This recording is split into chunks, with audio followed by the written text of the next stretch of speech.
This story is called Belinda. It's another story from our farmyard theme.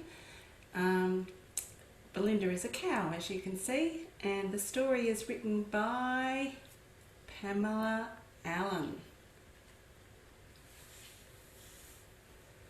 Belinda.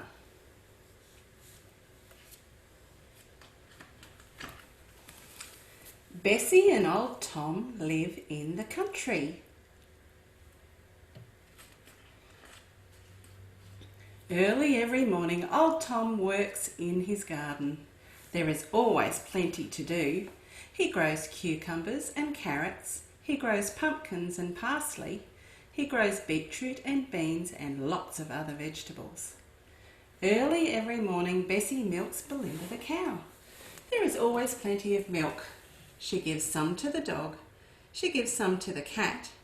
She puts some aside for old Tom and herself. And with the cream, she makes the butter for their bread, and the skim milk she feeds to the pig. One day, Bessie packed her bag, put on her hat and coat, and went to stay with her daughter who lived in the city. She left old Tom to milk Belinda the cow, make the butter, and feed the dog, the cat, and the pig. Old Tom got up very, very early. He took the bucket and the stool and set out to find Belinda. Belinda was chewing in the far corner of the paddock. He sat on the stool and placed the bucket carefully between his knees. Gently he put his hand on her teat. "Oh, there's a good girl," he crooned.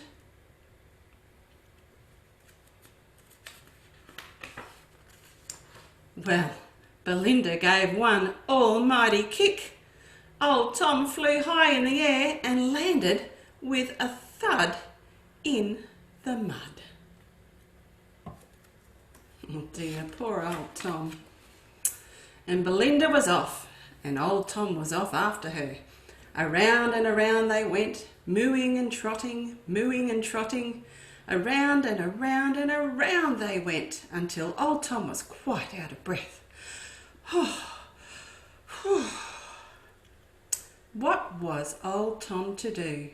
There would be no milk for the dog, no milk for the cat, no milk for the pig, no milk for old Tom, and no butter for his bread. What was old Tom to do?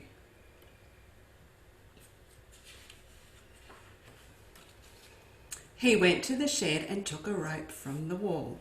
Then he went to his garden and he pulled up the biggest, fattest carrot he could find. And with these, he set out to catch Belinda. I wonder how old Tom's going to go. "Moo," crooned old Tom. "There's a pretty girl.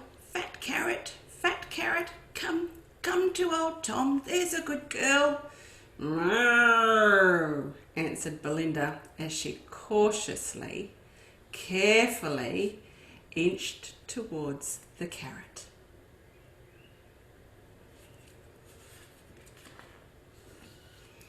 "Moo," bellowed Belinda as she snatched the carrot from old Tom's outstretched hand. "Whoa, whoa," cried old Tom as he landed with a thud in the mud.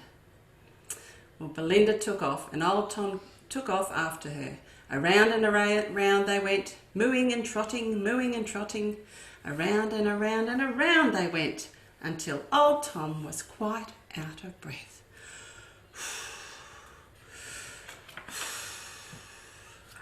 Now what was old Tom to do?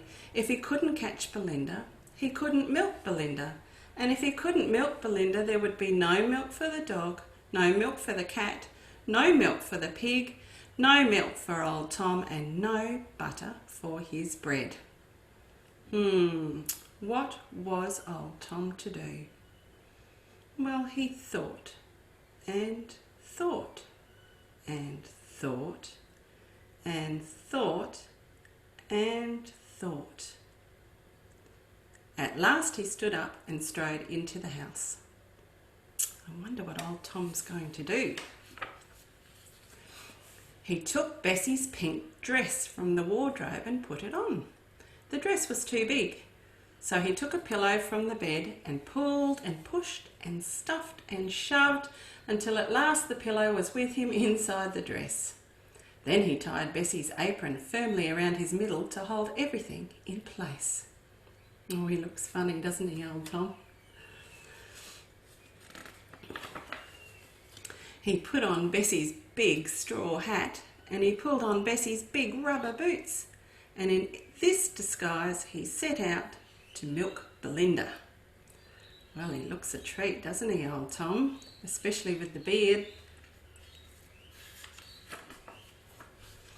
Belinda was chewing in the far corner of the paddock. She looked up, blinked, then went on chewing. Quietly, old Tom came closer and closer. He sat on the stool. He placed the bucket carefully between his knees. Gently, he put his hand on her teat. This time, old Tom didn't say a word. He squeezed. A warm white spray made a ping in the empty bucket. He tried again.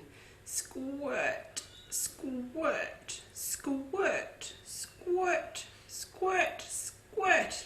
The milk crept up and up until the bucket was full and no more milk would come.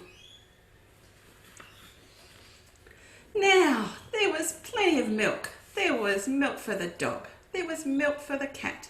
There was milk for old Tom and cream to make the butter for his bread. There was even plenty of skimmed milk left for the pig. They all look happy now, don't they? When Bessie came home, she wondered how her pink dress came to have mud on the hem. She almost said, "Well, who's been wearing my dress?"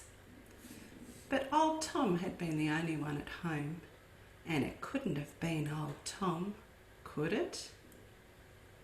And that's the end of the story.